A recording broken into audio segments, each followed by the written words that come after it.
एक घडामोड जी नाशिकमधून समोर आली. नाशिकच्या त्या विकृत भोंदूच्या काळ्या कारनाम्यांनी महाराष्ट्र हादरून गेला. बड्या बड्या नेत्यांचा गुरु असलेला कॅप्टन अशोक खरात त्याच्या अनेक कारनाम्यांचा आता भांडाफोड होतोय. लोकांची कुंडली सांगणाऱ्या खरातच्या कारनाम्यांची अख्खी कुंडली पोलिसांच्या हाती लागली आहे. त्यात आता SIT चौकशी सुरू झाल्यानं आणखी कोणते लागे बांधे आणि कुठले चेहरे मुखवटे गळून पडतात हे पाहणं महत्त्वाचं आहे. भोंदू बाबा खरातची आता खैर नाही. चौकशीत होणार गुन्ह्याचा उलगडा.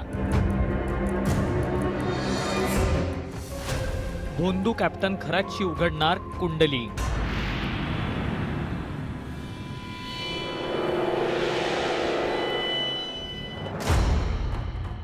नाशिकमध्ये तंत्रज्योतिषी कॅप्टन अशोक खरातच्या कारनाम्याची आता SIT मार्फत चौकशी सुरू झाली आहे. गुरुवारी 2 तास भोंदू अशोक खरातची SITच्या पथकानं चौकशी केली. भविष्यात या प्रकरणाची व्याप्ती वाढण्याची शक्यता आहे.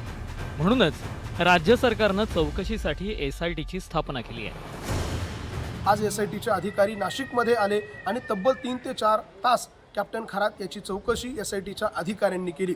या सगळ्या चौकशीमध्ये कॅप्टन खरातच्या मोबाईलमध्ये आणखी काही आक्षेपार्ह व्हिडिओ, काही पुरावे या SITच्या पथकाला मिळून आले आहे. इतकंच नाही तर नाशिकच्या क्राईम ब्रांच युनिट पथकानं कॅप्टन खरातच्या वेगवेगळ्या घरांवर, फार्म हाऊसवर छापे मारले.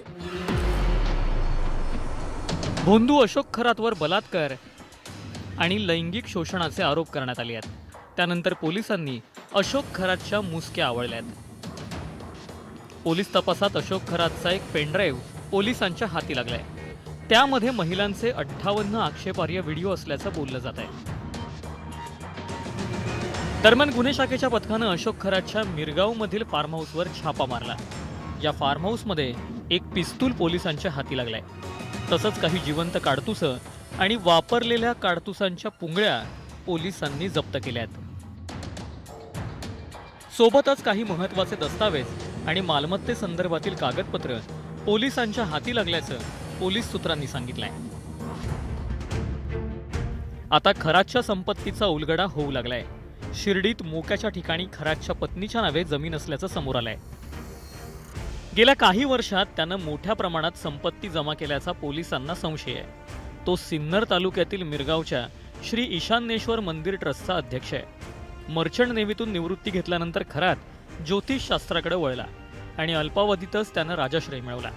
अंगात दैवी शक्ती असल्याचं भासवून त्यानं मोठा भक्तवर्ग तयार केला होता.